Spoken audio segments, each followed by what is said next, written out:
La extraña casa La Niebla, de Howard Phillips Lovecraft.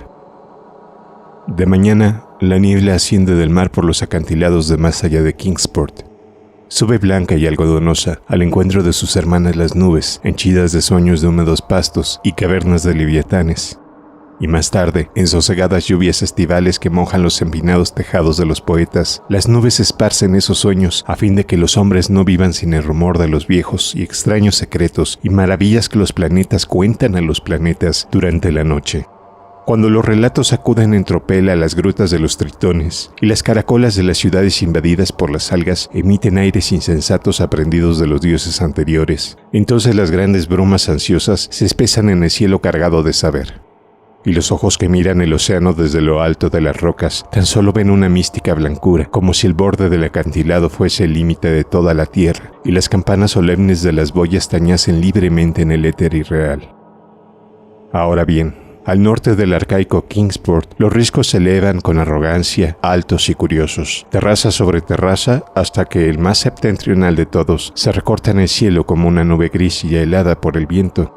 Desolada sobresale una punta en el espacio ilimitado, ya que la costa tuerce bruscamente allí donde desemboca el gran Miskatonic, después de dejar atrás Arnhem, trayendo leyendas de los bosques y recuerdos singulares de las colinas de Nueva Inglaterra. Las gentes marineras de Kingsport miran hacia ese acantilado como miran otros hacia la estrella polar, y computan las guardias de las noches según éste oculta o permite ver la Osa Mayor, Casiopea y el dragón. Para ellos forma parte del firmamento, y en verdad también desaparece cuando la niebla oculta las estrellas o el sol. Sienten cariño por algunos acantilados, como ese al que llaman el Padre Neptuno, por su grotesco perfil, o ese otro de peldaños gigantescos al que llaman la Calzada, pero este último les produce temor porque está muy próximo al cielo. Los marineros portugueses que llegan de viaje se santiguan al verlo, y los viejos yanquis creen que escalarlo, en caso de que fuera posible hacerlo, sería un asunto mucho más grave que la muerte.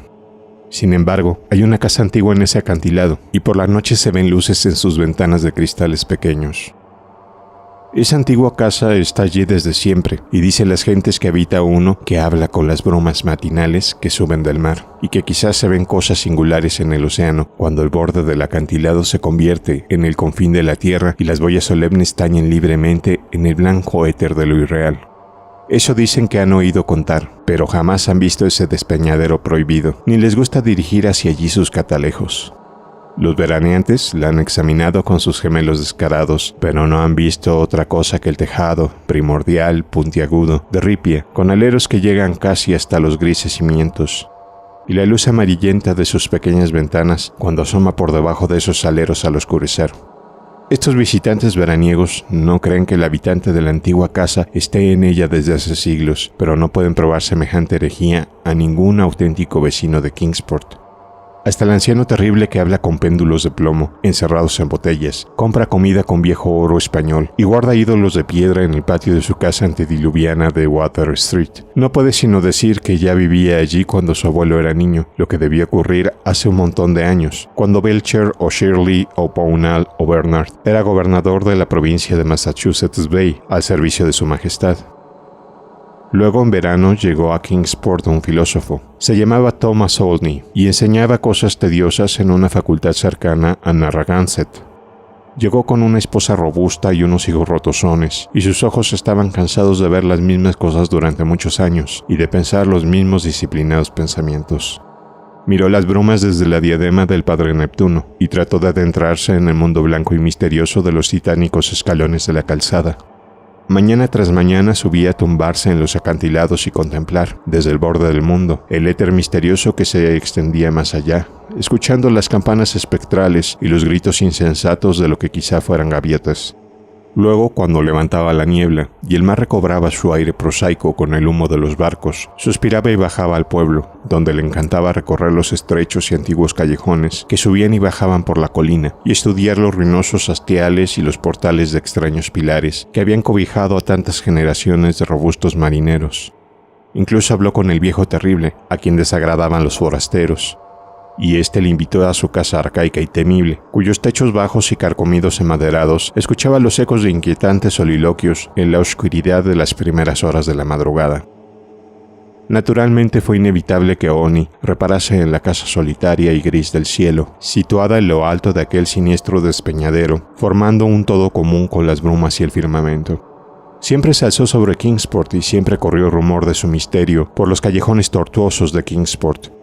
El viejo terrible le contó a Olney entre jadeos una historia que había oído a su padre sobre un rayo que brotó una noche de aquella casa puntiaguda y se perdió en las nubes más altas del cielo. Y la abuela Orm, cuya minúscula casa de Ship Street tiene su techumbre holandesa toda cubierta de musgo y de hiedra, le refirió con voz chillona algo que su abuela había oído contar sobre unas sombras voladoras que salían en las brumas orientales y se dirigían a la única puerta de una inalcanzable morada, la cual se abre al borde mismo del barranco, que desciende hasta el océano y solo puede verse desde los barcos que cruzan por el mar. Finalmente, ávido de experiencias nuevas y extrañas, y sin que le contuviera ni el temor de los vecinos de Kingsport, ni la usual indolencia de los veraneantes, tomó Olney una resolución terrible. A pesar de su formación conservadora o a causa de ella, que las vidas rutinarias albergan anhelos ansiosos de lo desconocido, hizo solemne juramento de escalar aquel acantilado del norte y visitar la casa anormalmente antigua y gris del cielo. Sin duda, su yo racional debió de persuadirle de que sus moradores entraban por la parte de tierra, a través de alguna cresta accesible próxima al estuario del Miskatonic. Probablemente bajaban a comerciar a Arnhem, conscientes de lo poco que les gustaba la casa a los de Kingsport, e incapaces quizás de descender por la parte del acantilado que daba a Kingsport. Olney recorrió los riscos más accesibles, hasta el pie del gran precipicio que subía a unirse insolente con las cosas celestes, y comprobó de manera patente que ningún ser humano podía escalarlo ni descender por la ladera sur.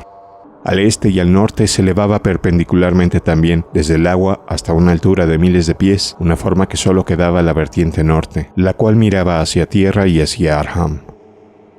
Una mañana de agosto salió Olney en busca de algún sendero que subiera hasta el inaccesible pináculo. Marchó en dirección noroeste por agradables caminos secundarios, pasó por la charca de Hopper y el viejo polvorín de ladrillo gris, hasta llegar allá donde los pastizales coronan la cresta que se asoma sobre el Miskatonic y dominan un precioso panorama de blancos campanarios georgianos de Arnhem, que se alzan leguas más allá, al otro lado del río y de los prados. Aquí encontró un dudoso camino en dirección a Arnhem, aunque no vio ninguno en la del mar, como quería.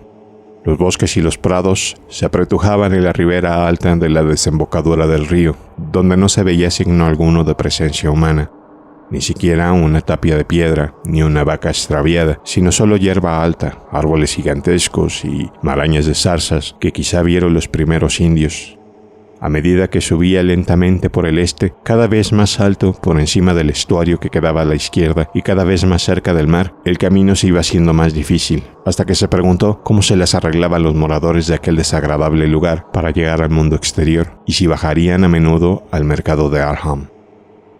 Luego fueron escaseando los árboles y muy por debajo de él, a su derecha, vio las lejanas colinas y los antiguos tejados y campanarios de Kingsport. Incluso Central Hill era una elevación enana vista desde esta altura, y apenas se distinguía el antiguo cementerio situado junto al hospital congregacionalista, bajo el cual se decía que había terribles cavernas y pasadizos. Ante sí tenía una extensión de hierba rala y matas de arándanos. Más allá estaba la roca pelada del despeñadero y el delgado pico donde se encaramaba la terrible casa gris.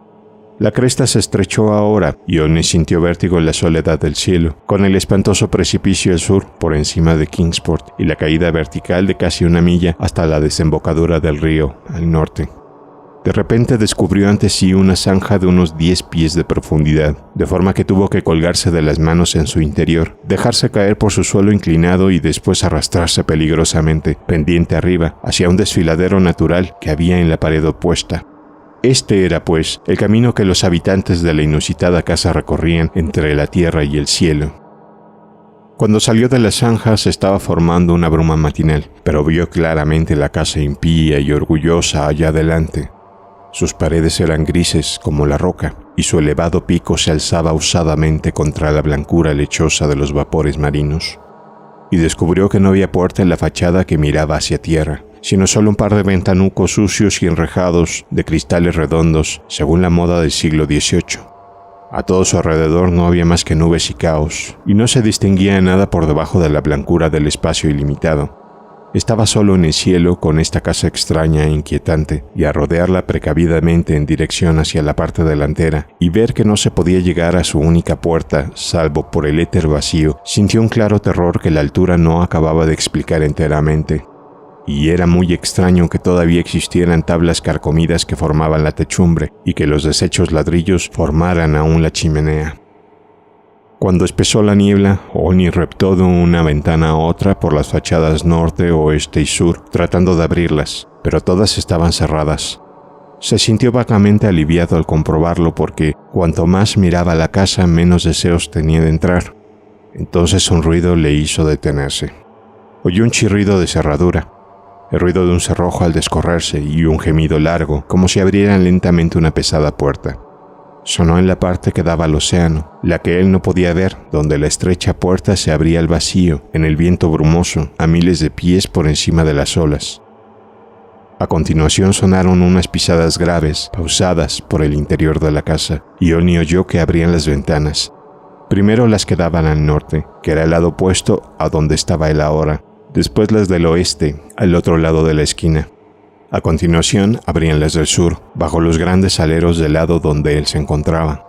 Y hay que decir que se sentía más que incómodo, pensando que tenía la detestable casa a un lado y al otro el vacío.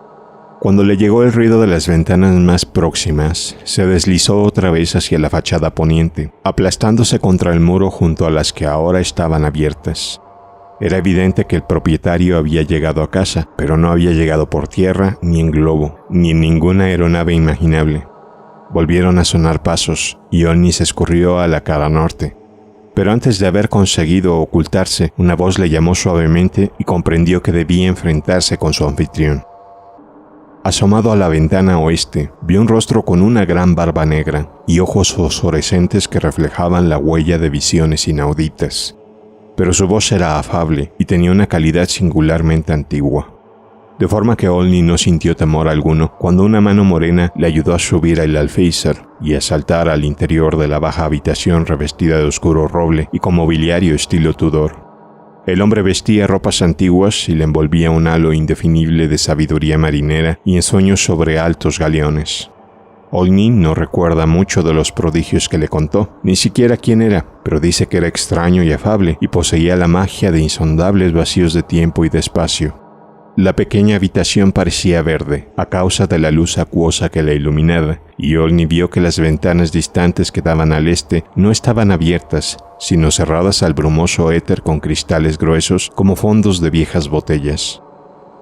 El barbado anfitrión parecía joven, aunque miraba con ojos impregnados de antiguos misterios, y por los relatos de hechos antiguos y prodigiosos que contaba, podía inferirse que tenían razón las gentes del pueblo al decir que comulgaba con las brumas del mar y las nubes del cielo antes de que hubiese un pueblo que contemplara su taciturna mirada desde la llanura de abajo. Y transcurrió el día, y Olney seguía escuchando el rumor de los viejos tiempos y lugares, y oyó cómo los reyes de la Atlántida lucharon contra viscosas blasfemias que salían retorciéndose de las grietas del fondo oceánico, y cómo los barcos extraviados podían ver a medianoche el templo hipóslito de Poseidón, y cómo comprendían al verlo que se habían extraviado para siempre. El anfitrión rememoró los tiempos de los titanes, pero se mostró reservado al hablar de la era oscura y primera, del caos que precedió a los dioses e incluso al nacimiento de los anteriores, cuando los otros dioses iban a danzar a la cima del Hathekla, situado en el desierto pedregoso próximo a Uthar, más allá del río Sky. Al llegar a este punto, llamaron a la puerta, a aquella antigua puerta de roble tachonada de clavos, frente a la cual solo existía un abismo de nube blanca. Olney alzó la mirada con temor, pero el hombre barbado le hizo una seña para que permaneciese en silencio. Acudió a la puerta de puntillas y se asomó por una mirilla muy pequeña. No le agradó lo que vio, de modo que se llevó un dedo a la boca y corrió con sigilo a cerrar las ventanas antes de regresar a su antigua butaca junto a su invitado. Entonces Olney vio recortarse sucesivamente contra los rectángulos translúcidos de cada una de las pequeñas ventanas, conforme el visitante daba vuelta en torno a la casa antes de marcharse, una silueta negra y extraña, y se alegró de que su anfitrión no contestara esas llamadas. Porque hay extraños seres en el gran abismo, y el buscador de sueños debe tener cuidado de no despertar ni encontrar a los que no le conviene. Después empezaron a congregarse las sombras. Primero unas sombras pequeñas, furtivas, bajo la mesa. luego las más atrevidas por los rincones recubiertos de madera. Y el hombre barbado hizo enigmáticos gestos de oración y encendió altas velas hincadas en extraños candelabros de latón. De cuando en cuando miraba hacia la puerta como si esperase a alguien. Finalmente, unos golpecitos singulares parecieron contestar a su mirada, sin duda reproduciendo algún código secreto y antiguo. Esta vez ni siquiera se asomó por la mirilla, sino que quitó el gran barrote de roble y descorrió el cerrojo, abriendo la pesada puerta de par en par a las estrellas y la niebla. Y entonces, al son de oscuras armonías, entraron flotando en la estancia todos los sueños y recuerdos de los dioses poderosos de la tierra. Y unas llamas doradas jugaron con cabelleras de algas, y Olni les rindió homenaje deslumbrado. Allí estaba Neptuno con su tridente, y los bulliciosos tritones y las fanáticas nereidas, y a lomos de delfines iba una enorme concha dentada, en la que viajaba la figura pavorosa y gris de Nodens, señor del gran abismo. Y las caracolas de los tritones emitían espectrales mugidos, y las nereidas producían extraños ruidos, golpeando grotescas conchas resonantes de desconocidos moradores de las negras cavernas marinas. A continuación, el venerable Nodens tendió una mano arrugada y ayudó a Olni y a su anfitrión a subir a su concha gigantesca, al tiempo que las conchas y los gongos producían un clamor tremendo y espantoso. Y el fabuloso cortejo salió al éter ilimitado, y los gritos y el estrépito se perdieron en los ecos de los truenos. Toda la noche estuvieron los de Kingsport observando el altísimo acantilado, cuando la tormenta y las brumas se abrían transitoriamente. Y cuando hacia las primeras horas de la madrugada se apagaron las luces débiles de las ventanas, hablaron en voz baja de temores y desastres. Y los hijos de la robusta esposa de Olni rezaron al Dios amable de los anabaptistas y confiaron que el viajero pidiera prestados paraguas y chanclos si no cesaba la lluvia por la mañana. Luego surgió goteante el amanecer, envuelto en brumas marinas, y las boyas tañeron solemnes en los vórtices del blanco éter.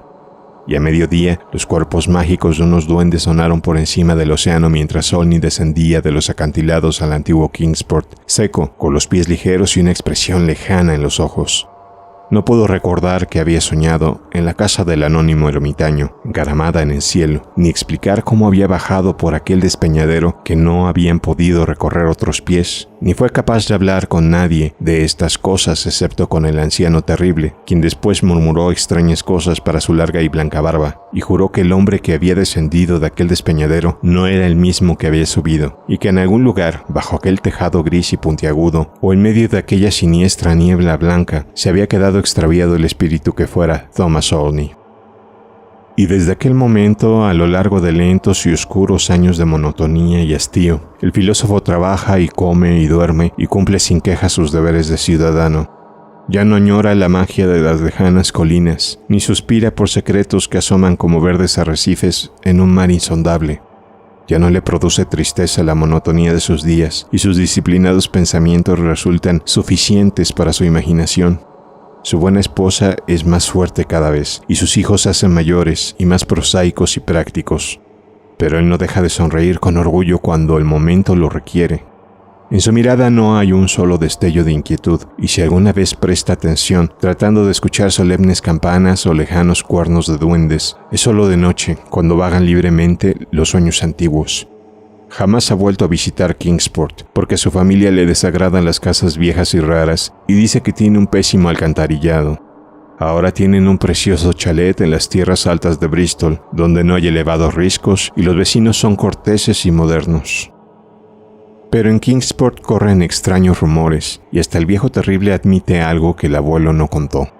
Porque ahora, cuando el viento sopla tumultuosamente del norte, azotando la casa elevada que se funde con el firmamento, se rompe al fin ese silencio siniestro y ominoso que siempre fue dañino para los campesinos de Kingsport, y los viejos hablan de voces agradables que oyen cantar allá arriba, y de risas henchidas de una alegría más grande que la alegría de la tierra, y cuentan que al amanecer las pequeñas ventanas se ven más iluminadas que antes.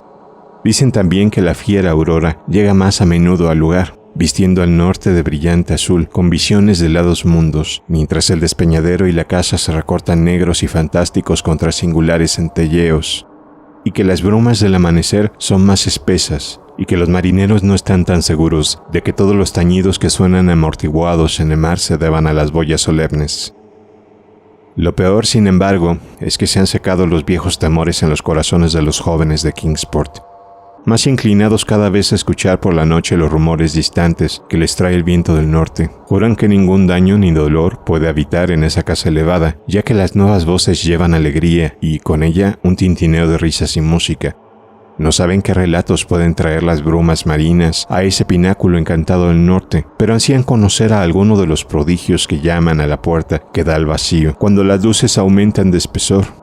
Los patriarcas temen que algún día suban uno a ese pico inaccesible y averigüen los secretos seculares que se ocultan bajo el puntiagudo tejado que forman parte de las rocas, las estrellas y los antiguos temores de Kingsport. Están convencidos de que esos jóvenes atrevidos podrán regresar, pero piensan que quizás se apague alguna luz en sus ojos y algún deseo en sus corazones. Y no desean que un Kingsport extraño, con sus empinados callejones y sus hastiales arcaicos, contemple indiferente el paso de los años, mientras crece el coro de risas, voz tras voz, y se haga más fuerte y desenfrenado en ese desconocido y terrible nido de águilas donde las brumas y los sueños de las brumas se demoran en su trayecto del mar a los cielos. No quieren que las almas de sus jóvenes abandonen los plácidos hogares y las tabernas de techumbre holandesa del viejo Kingsport, ni desean que suenen con fuerza las risas y canciones del elevado y rocoso lugar, porque así como la voz recién llegada ha traído nuevas brumas del mar y nuevas luces del norte, así dicen, otras voces traerán más brumas y luces, hasta que tal vez los viejos dioses, cuya existencia insinúa solo en susurros por temor que les oiga el sacerdote congregacionalista, salgan debajo, abandonen la desconocida Kadad del desierto frío y vengan a morar en ese despeñadero perversamente apropiado, tan próximo a las suaves colinas y valles de las sencillas y apacibles gentes marineras. No quieren que esto suceda, pues la gente sencilla, las cosas que no son de esta tierra, son más recibidas. Y además, el viejo terrible recuerda a menudo lo que Olney contó sobre la llamada que el morador solitario temía y la forma negra e inquisitiva que ambos vieron recortarse en la bruma a través de esas extrañas ventanas translúcidas en forma de ojo de buey. Todas estas cosas, sin embargo, solo las pueden decir los dioses anteriores. Entretanto, las brumas matinales suben por ese pico vertiginoso y solitario de la vieja casa puntiaguda. Esa casa gris de aleros bajos en la que no se ve a nadie, pero a la que la noche trae furtivas luces, mientras el viento del norte habla de extrañas fiestas. Suben desde las profundidades blancas y algodonosas a reunirse con sus hermanas las nubes, llenas de ensueños sobre húmedos pastos y cavernas de leviatanes. Cuando los cuentos vuelan densos en las grutas de los tritones y las caracolas de las ciudades cubiertas de algas elevan sones salvajes aprendidos de los dioses anteriores, entonces los grandes vapores de las brumas suben ansiosos en tropel hacia el cielo cargado de saber. Y Kingsport, refugiándose inquieto en los acantilados menores, bajo el vaporoso centinela de la roca, ven tan solo hacia el océano una mística blancura, como si el borde del acantilado fuese el confín de la tierra y las solemnes campanas de boyas tañesen libremente en el éter irreal.